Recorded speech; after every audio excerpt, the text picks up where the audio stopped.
모세는 트라우마가 있던 사람입니다. 이 트라우마라고 하는 이 모세의 상황은 사실 모세가 원하지 않았던 상황이었습니다. 이 모세가 트라우마를 갖게 된 이 배경이 오늘 출애굽기 1장에 기록되어 있습니다. 가능하시다면 우리 성경의 출애굽기 1장을 쭉 펴면서 이 모세가 왜 트라우마를 갖게 됐는지 함께 좀 살펴보기 원합니다. 출애굽기 1장에 보면 이 모세의 태어나기 이전에 이 야곱의 가족들의 이야기가 나옵니다. 특별히 애굽 땅에 요셉이라고 하는 인물이 총리로서의 역할을 하고 있는 것을 보게 됐는데, 이 요셉이 총리로 있었을 때 야곱과 그의 가족 70명이 애굽 땅으로 이주하게 되는 배경이 나옵니다. 출애굽기 1장 1절이 이렇게 기록합니다. 야곱과 함께 각각 자기 가족을 데리고 애굽에 이른 이스라엘 아들들의 이름은 이러하니. 이어서 5절 말씀은 야곱의 허리에서 나온 사람이 모두 70이요 요셉은 애굽에 있었더라. 이렇게 야곱의 가족 70명이 자신의 가나안 땅에서 기근으로 말미암아 이 애굽으로 내려가는 이야기가 출애굽기 1장 첫 번째 부분에서 기록하고 있습니다. 그래서 야곱의 가족 70명은 자신의 나라가 아닌 애굽 땅에서 정착하게 되는 일이 벌어집니다. 고대 근동에 일어나 이 기근으로 인해서 애굽을 포함한 주변 나라들이 다 쫄쫄 굶는 상황이었습니다. 그래서 이 위협을 모든 가족들 그리고 민족들은 해결하고자 많은 고민을 했습니다. 그 기근의 위협에 이 애굽에 있던 요셉이 7년간의 풍년에 그 곡식들을 잘 저장해 두었고, 이제 흉년이 일어나 모든 사람들이 곡식이 필요할 때 이 곡식을 많이 풀어 이 기근을 해결할 수 있는 일이 시작된 것입니다. 이제 기근이 일어나 먹을거리가 없어 모두 허덕이고 있을 때 야곱의 가족들은 이 요셉이 애굽 땅에 있음으로 말미암아 기근을 해결하고 이 어려움을 극복하게 된 놀라운 일이 일어나게 된 것입니다.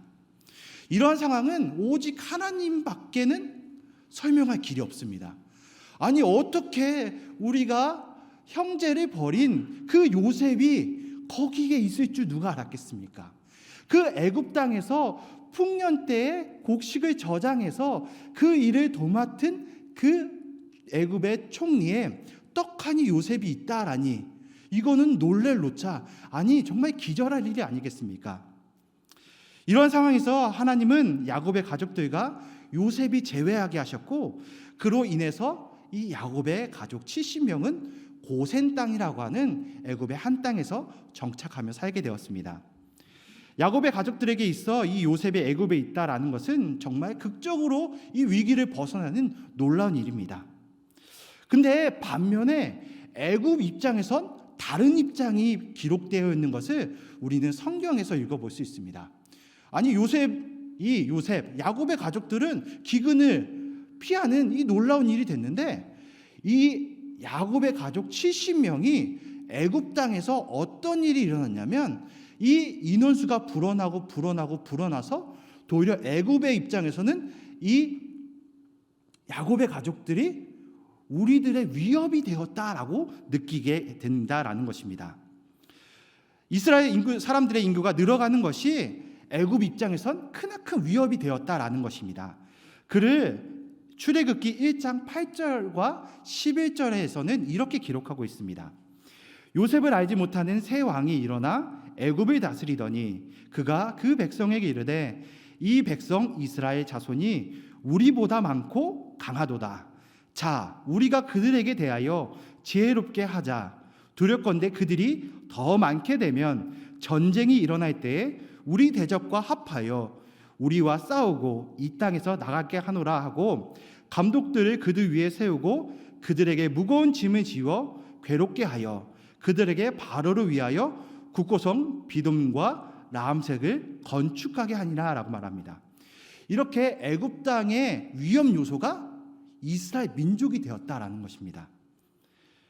이방 민족, 히브리 민족이 애굽 사람들이 보기에는 심상치 않은 민족이다라는 것을 말하고 있는 것입니다. 결국 이 히브리 민족을 애굽 사람들은 노예로 전락시킵니다. 그들을 괴롭게 하고 그들을 이 우리의 국구성을 짓는 일을 시켜서 그들을 어떻게든 올가매자라고 하는 것이 애굽의 정책이었다라는 것입니다. 아니 뿐만 아니라 히브리인들이 계속 출산하고 인구가 많아지자 아예 그들의 싹을 잘라버리자, 아예 소멸하자, 소탕하자라는 작전이 일어나게 되는데 그 작전은 태어난 남자 아기를 죽이는 작전이었습니다. 출애굽기 1장 22절이 이렇게 말씀합니다.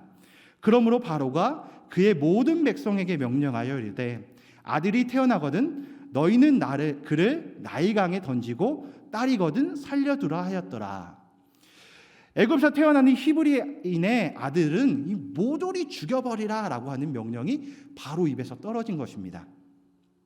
그렇게 애굽이 히브리 민족의 남자아이들을 죽이려고 할 때 누가 태어나게 됩니까? 모세가 태어나게 됩니다.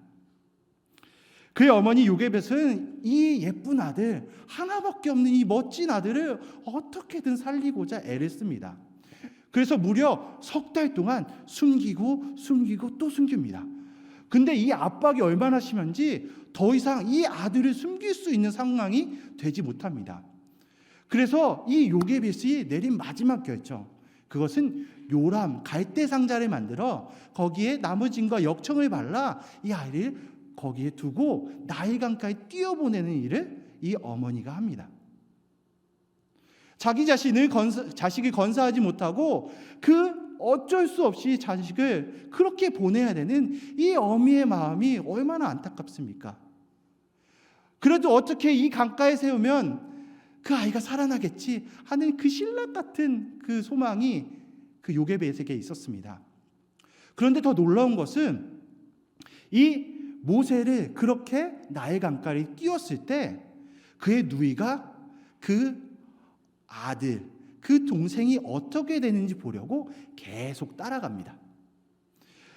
물의 흐름에 따라서 흐르고 그 요람이 계속 떠내려갑니다. 그런데 신기하게도 그 요람이 그때 마침 나일강가에 목욕하러 나온 그 바로의 딸에게 딱 발견됩니다. 그래서 바로의 딸은 그 요람을 가지고 오라라고 하인을 시켜 뚜껑을 딱 열어봤더니 된번 히브리인의 아들이 거기 있는 겁니다. 그냥 봐도 애굽 사람이 아닌 것입니다. 그냥 봐도 너는 히브리인이다 라고 할 정도로 보자마자 애굽의 이 바로의 딸이 히브리인의 아들인 것을 알아챕니다. 근데 왜 그런지 이 바로의 딸의 마음이 그 아들을 보면서, 그 아이를 보면서 뭉클해집니다. 이 아이를 내가 살려야겠다, 이 아이를 내가 어떻게 해야겠다 라는 그 긍휼의 마음이 그 딸에게 임하는 것입니다.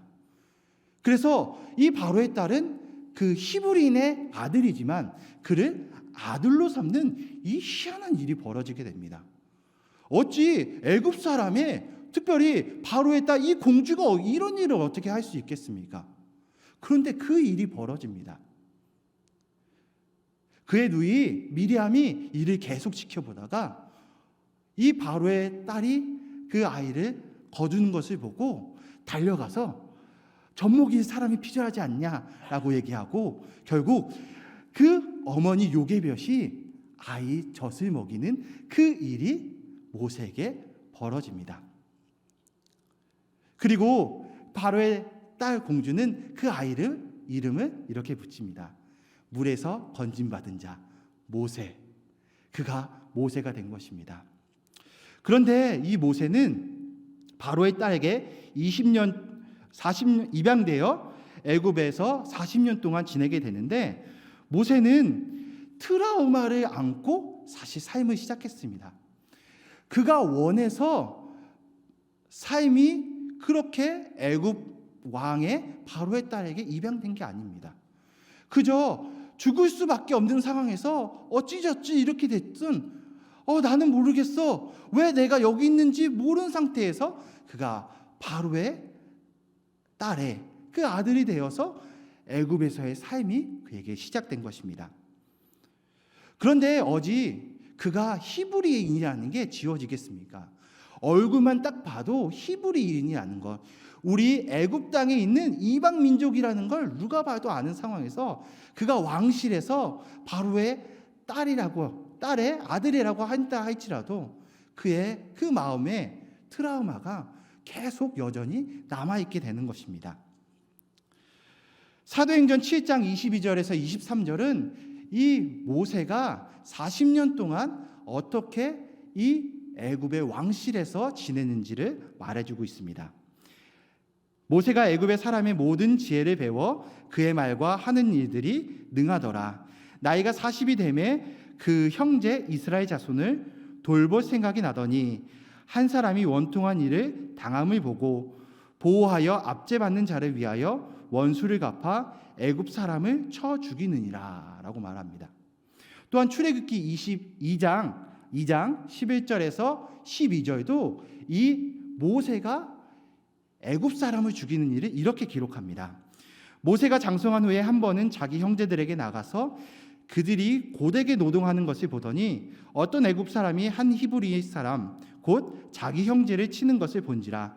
좌우를 살펴 사람이 없음을 보고 그 애굽 사람을 쳐 죽여 모래 속에 감추니라. 어떻게 보면 모세가 이 의로움으로 같은 동족인 히브리인을 살리는 그런 의로운 모습으로 비춰질 수 있습니다. 하지만 중요한 건 모세는 이 애굽 사람을 살인했다라는 것입니다. 그가 해서는 안 될 살인을 저질렀다라는 것이 중요하다라는 것입니다. 히브리인들의 입장에서는 그 더럽고 치사한 이 애굽 사람들을 죽여서 마땅하겠지만 어떤 일이 있어도 살해는 하나님께서 원하시지 않는 것입니다. 누군가의 생명을 빼앗는 일은 극히 죄악된 일로 치부되기 때문입니다. 아니, 누구의 생명을 함부로 하는 것은 하나님께서 원하시지 않는 일입니다. 그래서 그가 이 애굽 사람을 죽일 때 다른 사람이 보나 안 보나 살펴본 후에 그를 조용히 죽였습니다. 그런데 문제는 이에 목격자가 있었다라는 것입니다. 자신이 애굽 사람을 죽인 것이 다른 사람이 목격했다라는 것을 알고 그는 두려워서 미디안 광야로 도망하게 되는 일이 벌어집니다. 모세는 바로의 딸에게 입양되어 애굽의 왕실의 교육을 이 40년 동안 받았지만 그에게는 여전히 이 애굽인이 아니라 나는 히브리인이다라는 그 트라우마가 있었다라는 것입니다. 40년이라는 세월 동안 이 보이던 그렇지 않던 이 히브리인이라고 하는 그 딱지가 모세를 계속 괴롭혔다라는 것입니다. 왕실로 여전히 인정받을 수 없었고 그가 왕실에 있다 하더라도 그를 미워하고 싫어하는 사람들이 존재했다라는 것입니다. 결국 애굽인에게 그런 분노가 가지고 있던 이 모세가 결국 그 트라우마를 폭발시킨 일이 살인으로 발생하게 된 것입니다. 그렇게 차별하던 히브리인들에 대한 모욕과 수치들이 고되게 노동하던 히브리인을 치는 이 애굽인을 보면서 살해로 이어지게 된 것입니다. 그리고 정신을 차려보니 그가 자신이 저지른 살해임을 알고 두려움에 미디안 광야로 도망했다라는 것입니다. 결국 트라우마가 살해라고 하는 더 큰 트라우마를 낳게 되었습니다. 트라우마란 죽음이나 큰 부상, 폭력 등과 같은 신체적, 심리적 안녕을 위협하는 충격적인 경험에 노출되었을 때 발생하는 심리적 외상을 뜻합니다. 태어날 때 겪게 된 이 모세의 트라우마, 그리고 왕실에서 40년간 지내며 지속적으로 받았던 이 괴롭힘들이 그에게 트라우마로 남은 것입니다. 그의 심리적 외상으로 계속 괴롭히고 힘들게 했다라는 것입니다. 이 지속적인 트라우마의 반복이 그를 살해라고 하는 트라우마, 죄를 낳는 이 불씨가 되었다라는 것입니다. 그렇게 미디안 광야로 도망친 모세는 여전히 트라우마에서 벗어나지 못하는 모습을 보입니다. 비록 몸은 왕실에서 벗어나 목숨은 부지할 수 있을지언정 심리적 트라우마가 계속 이 모세를 따라다니고 있습니다. 미디안 광야에서 모세는 그런 트라우마로 인해 잘못된 모습을 계속 보이게 됩니다.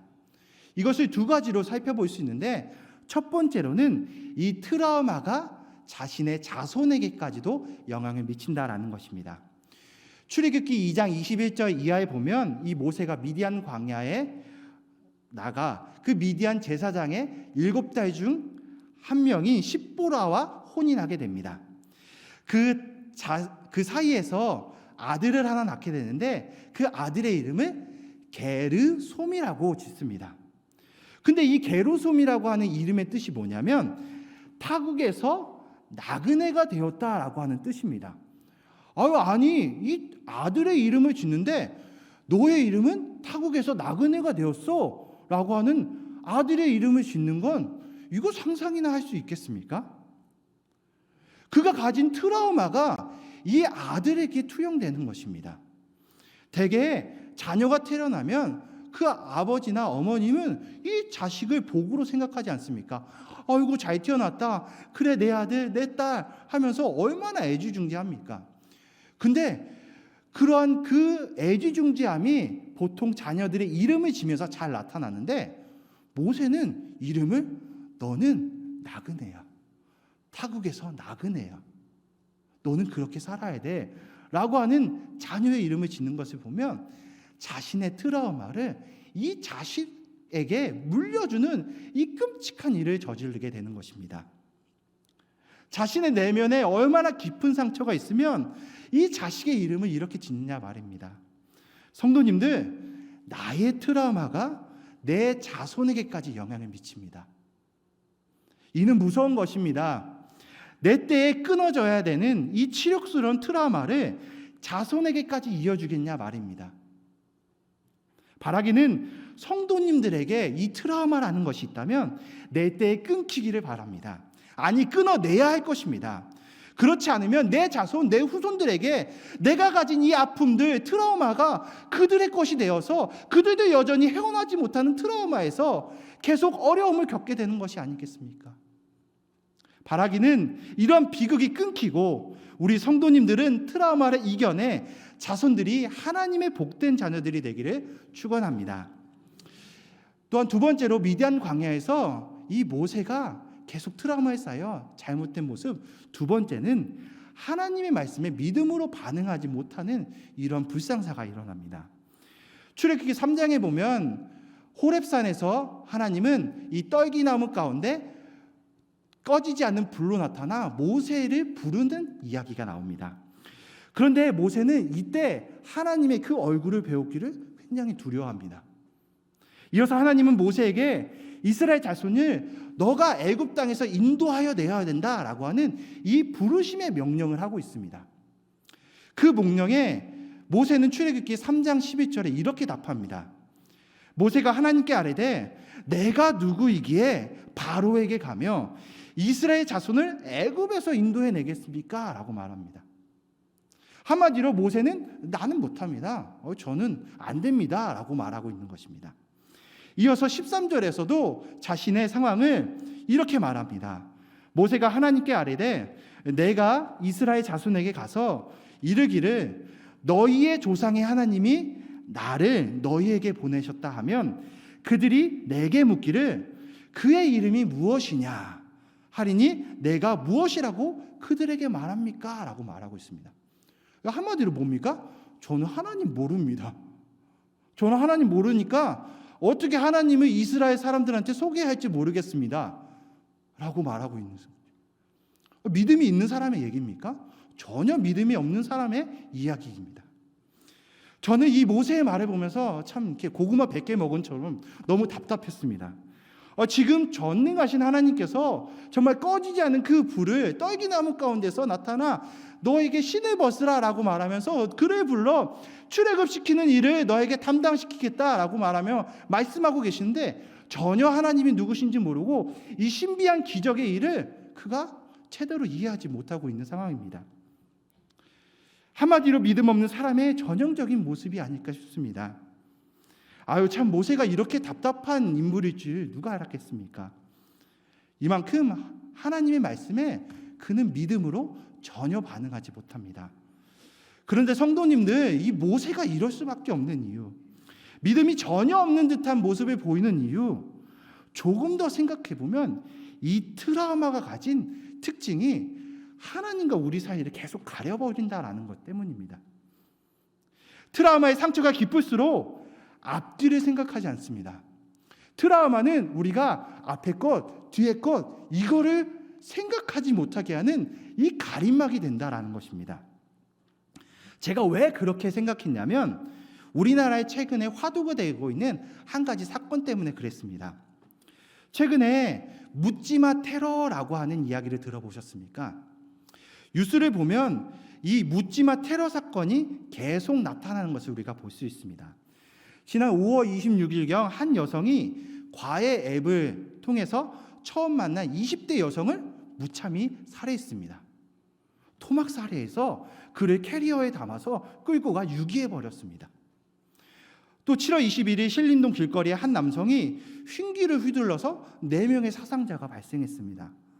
또 얼마 지나지 않아 8월 3일 한 남성이 분당 서영역 부근에서 인도로 차량을 돌진해서 사람을 치고 또 백화점 안에 들어가서 흉기를 들고 무려 여러 사람을 찔러 한 명이 죽고 많은 사상자를 낸 이 일이 발생했습니다.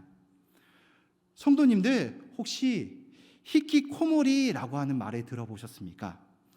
이 말은 사회생활을 극도로 멀리하고 방이나 집에 이러한 특정 공간에서 나가지 않거나 나가지 못하는 사람을 일컫는 일본의 신조어입니다. 한마디로 한국말로 하면 은둔형 외톨이라고 합니다. 과외를 통해 처음 만난 이 20대 여성을 흉기로 무참히 살해한 이 여성은 검찰 조사에서 이렇게 말했다고 합니다. 내가 이 세상에서 가장 불쌍한 사람입니다. 아니 살해자가 어떻게 그렇게 말합니까? 그런데 뒷조사를 해보니까 이 여성이 평소에 이 사회적 유대가 전혀 없었다고 합니다. 고교를 졸업한 이후에 그가 직장생활이나 어떠한 일을 한 적이 한 번도 없었다라는 것입니다. 또한 신림동에서 사람들을 다치게 한 이 피해자도 내가 불행하게 살기 때문에 남들도 불행하고 만들고 싶었다. 또한 나와 비슷한 또래 남성들이 잘 살고 그들이 잘 되는 꼴을 보면 나는 열등감을 느꼈다라고 경찰에서 조사 결과 말했다고 합니다. 그를 또 찾아보니 그가 소년부 송치 경력이 14건이나 됐고 전과 3범이나 됐다고 합니다.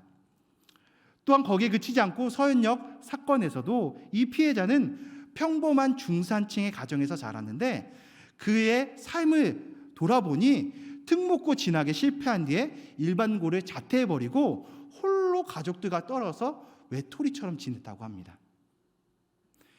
범행을 한 피해자들의 공통점이 무엇입니까? 세상과 단절됐습니다.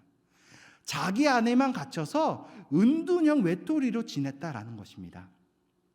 결국 그 은둔형 외톨이를 지면서 세상은 잘 되는 게 싫고 세상에 잘 되는 것에 불만과 분노를 계속 안고 살았던 사람들이었다라는 것입니다.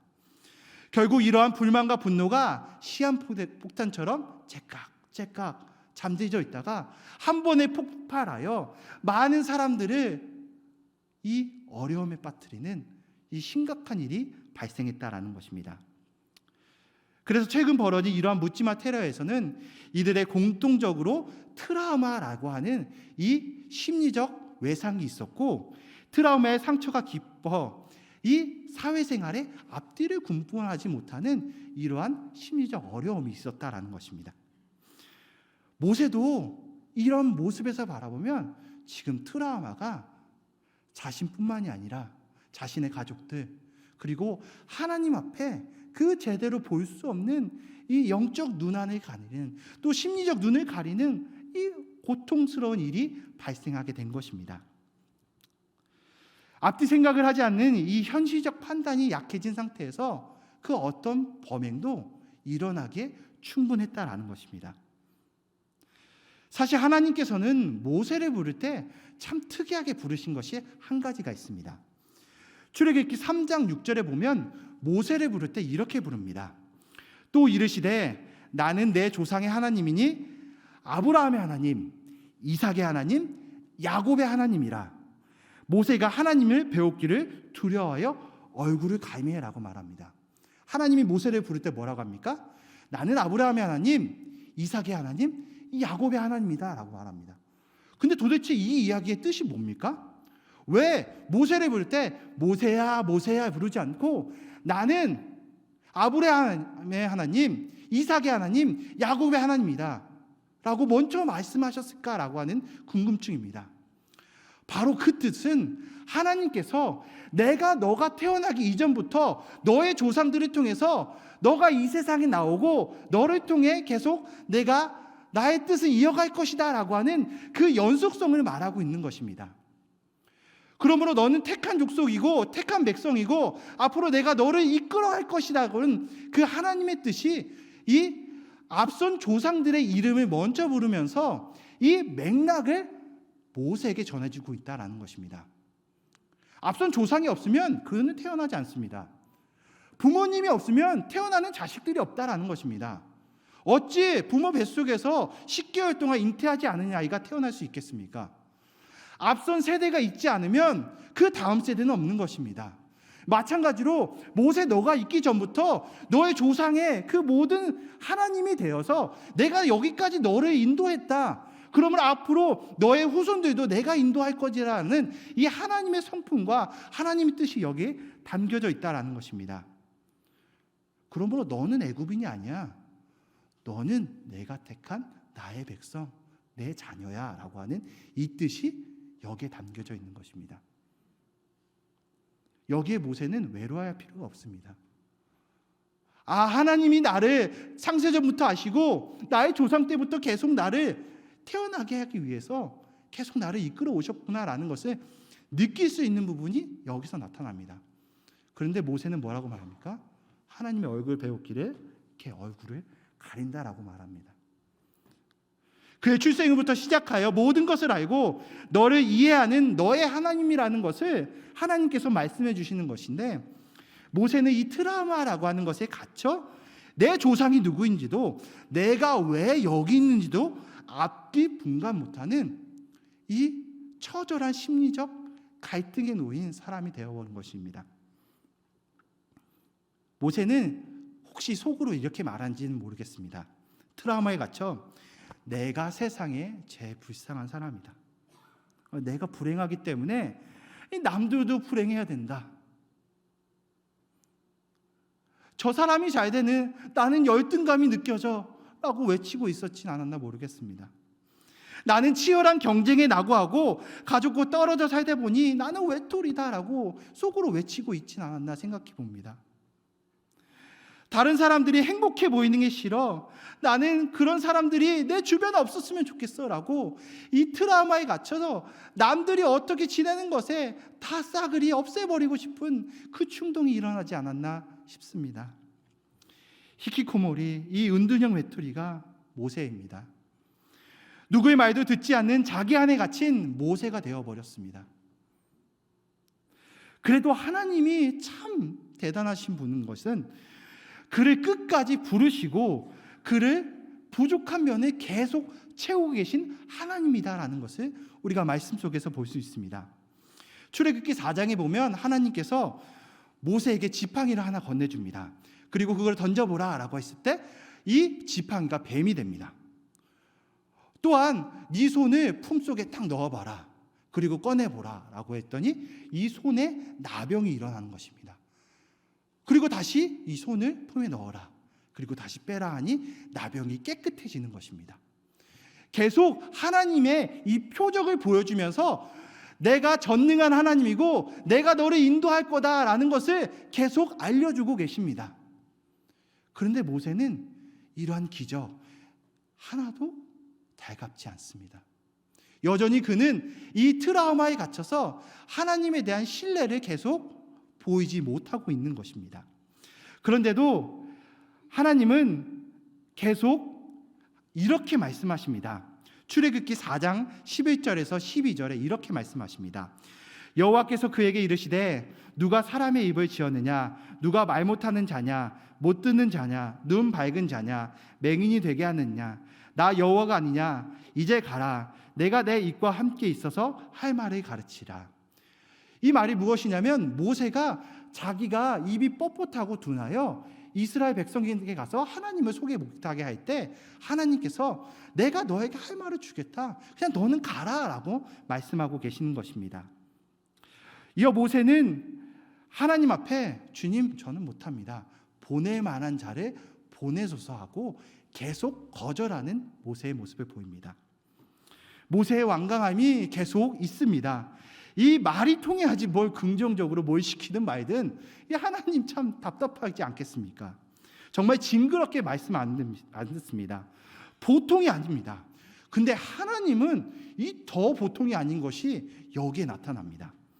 모세가 이렇게 완강하게 나오자 하나님께서는 아론을 통해서 말하면 된다라고 출애굽기 4장 14절에서 16절에서 말씀하고 있습니다. 결국 하나님은 어떻게든 너를 보내서 내가 이 일을 하겠다라는 것을 계속 비춰주고 계신 것입니다.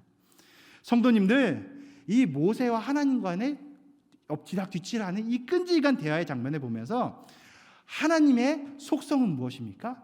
하나님은 절대 우리를 포기하지 않으시는 분이시라는 것입니다. 어떻게든 하나님은 하나님의 백성으로 택한 사람을 이끌어 가신다라는 것입니다. 하나님이 포기하지 않는 것을 우리 성도님들은 신뢰하십니까?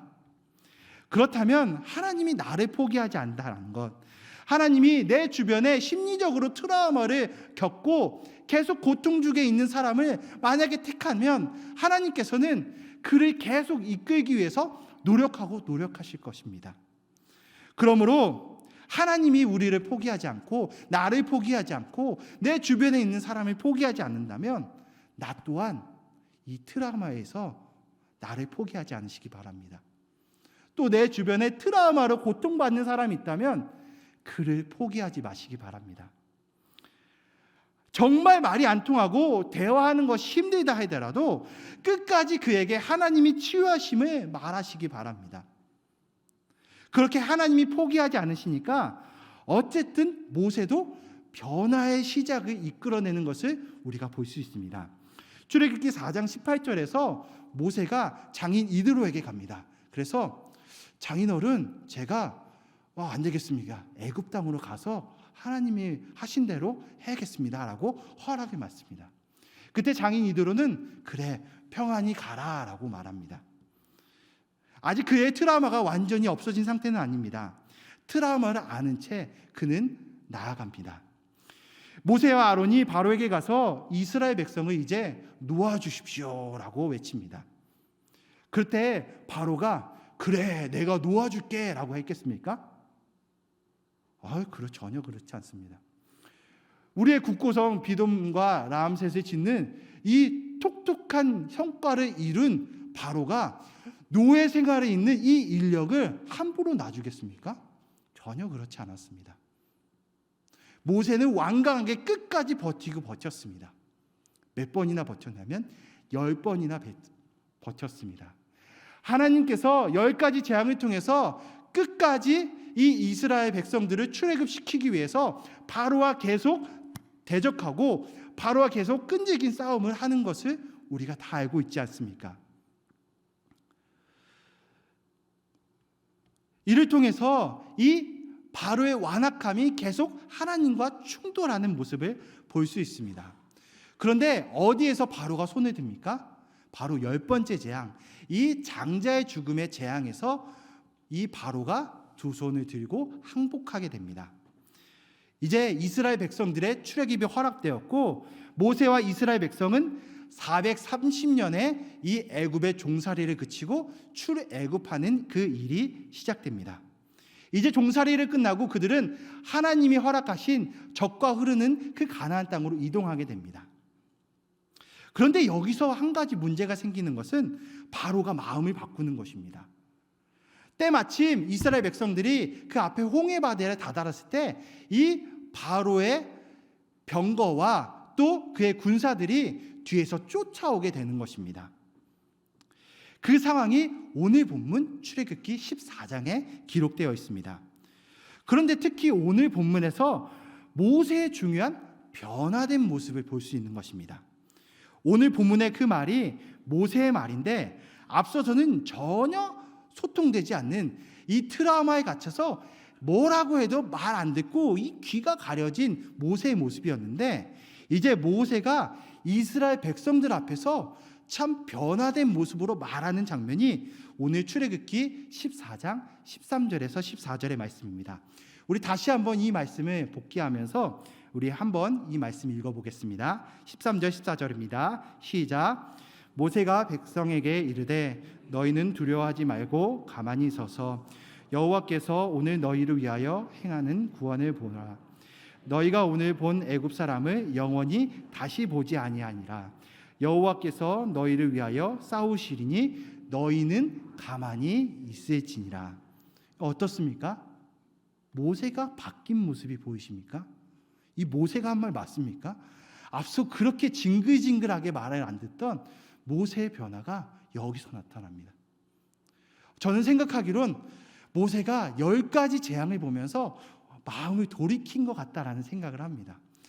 저 대단한 이 고대 근동의 애굽왕 바로와 견주어서 이기시는 그 하나님을 보고 모세가 하나님이 이런 하나님이구나, 하나님이 저렇게 전능하시구나, 하나님이 아니고서는 우리가 이 일을 할 수 없겠구나라는 것을 그가 이제 믿음으로 고백하는 것입니다.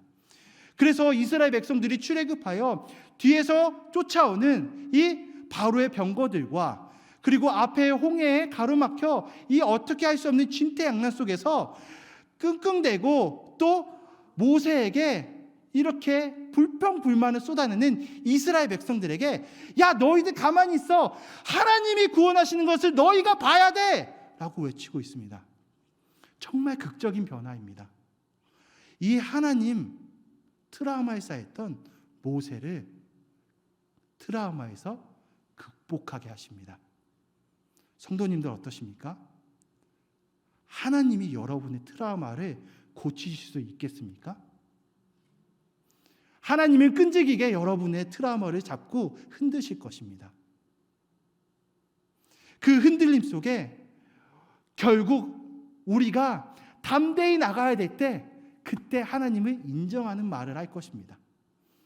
진퇴양난 속에서 나도 어떻게 하지 당황하지 않습니다. 하나님이 그렇게 전능하게 나를 도와주시는 것을 안 상태에서는 도저히 내가 하나님을 부인할 수 없게 되는 것입니다. 결국 하나님의 전능하심을 드러내며 여전히 하나님을 믿지 못하는 사람들에게 너희는 가만히 있어, 여호와의 구원을 보라라고 말하게 되는 것입니다. 진정한 하나님의 사람으로 변하는 이 모세의 모습을 우리가 볼 수 있게 되는 것입니다. 성도님들, 저는 모세가 이스라엘 백성에게 이 말을 하는 것을 보고 모세가 트라우마에게 극복하고 그리고 극심한 트라우마라고 하더라도 하나님의 이렇게 무한한 사랑 앞에서 하나님의 끝없는 관심에서 극복하지 못할 트라우마는 없다라는 것을 발견합니다. 성도님들은 어떠하십니까? 이 내가 원하지 않는 주변 환경으로 인해서 트라우마를 겪어보셨습니까? 생각하지 않던 사건이 나에게 일어나 좌절하고 내가 언제나 그 장소, 언제나 그 사람, 그 상황과 동일한 일이 일어나면 내 트라우마 때문에 절절매고 어려움을 겪고 계십니까? 혹시 은둔형 외톨이가 되어 방이나 집 특정한 공간에서 나가지 못하고 벌벌 떨고 계십니까? 학교나 회사에서 당하는 육체적, 정신적 고통에 또 가족의 지나친 관심, 간섭을 통해서 또 나를 향한 지나친 이 기대감에 지쳐 계십니까? 사회의 압도에 대해 인생에 대한 절망으로 가득 차 계십니까?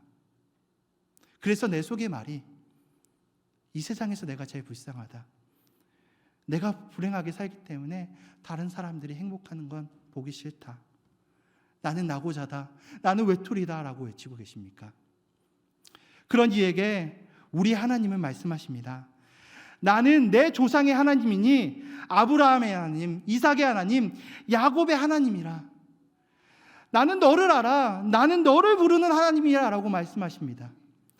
그리고 거기에 그치지 않고 우리의 구원의 하나님은 마태복음 11장 28절에서 수고하고 무거운 짐진 자들아 다 내게로 오라, 내가 너희를 쉬게 하리라.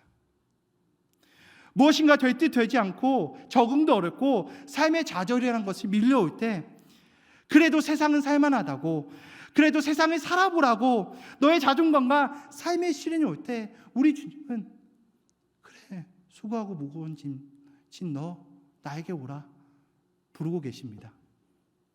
오늘 그 부르심에 가만히 있어서 우리 주님의 그 구원하심을 보시기 바랍니다. 우리의 내면을 외면하지 않으시며 우리의 고통을 끝까지 하나님 감내하시는 그것을 기억하며 신뢰하시기 바랍니다. 저는 모세가 이 트라우마가 결국 변하여 스티그마가 되었다라고 보았습니다. 그래서 오늘 말씀의 제목을 트라우마가 스티그마라고 변한 것이라고 지어보았습니다. 사실 스티그마는 상당히 부정적인 단어입니다. 한마디로 우리말로 번역하면 낙인이라고 하는 뜻이 스티그마입니다. 고대 헬라 사회에서 노예나 죄수, 범죄자, 반란자라고 하는 이 범법자들에게 신체에 찍는 일종의 낙인이었습니다. 이 낙인으로 인해 죄수들은 흠이 있음을 이 신체적으로 드러내게 되어 있습니다. 그 낙인만 보더라도 저 사람은 범죄자다라고 하는 것입니다. 그런데 놀랍게도 예수님이 십자가상에서 스티그마를 얻으셨습니다. 예수님도 십자가상에서 양손과 양발에 낙인이 찍히셨습니다. 그리고 마지막으로 옆구리에 창이 찔려 그 모든 피를 쏟아내는 이 어려움을 당하셨습니다. 그러나 예수님을 믿는 사람들이라면 예수님의 그 상처의 흔적, 이 스티그마를 죄인의 낙인으로 생각하지 않습니다. 오히려 모든 죄인들을 살리기 위한 귀한 성은이라고, 그 흔적이라고 말합니다. 갈라디아서 4장 17절에 바울은 그 예수 그리스도의 그 성은을 기억하며 자신 안에도 이 예수 그리스도의 그 흔적이 있다, 이 스티그마가 있다라고 말합니다. 그래서 그의 삶이 예수로 인해 구원받고 나는 이제 예수로 살고 예수로 죽겠다라고 다짐하며 갈라디아서 4장 17절에서 이후로는 누구든지 나를 괴롭히지 말라. 내가 내 몸속에 예수의 흔적을 지니고 있노라. 예수의 흔적을 지니고 있노라. 주님의 이름으로 사랑하는 성도님들, 누구나 트라우마를 겪습니다. 그러나 트라우마를 내면의 스티그마로 내가 낙인 찍어버리면 벗어나지 못합니다. 그것을 계속 내 삶에 괴롭히는 낙인으로 나를 가둬두시면 안 될 것입니다. 그러나 이 트라우마를 주님께서 감당하신 성은으로 바꾼다면 이는 예수의 흔적을 안고 가는 사람으로 변화된 인생을 살 것입니다. 성도님들, 트라우마를 예수님의 성은 스티그마로 변화되기를 간절히 바랍니다. 그러기에 우리 하나님, 우리 주님을 신뢰하며 우리 그분의 행하심에 있기를 간절히 축원합니다.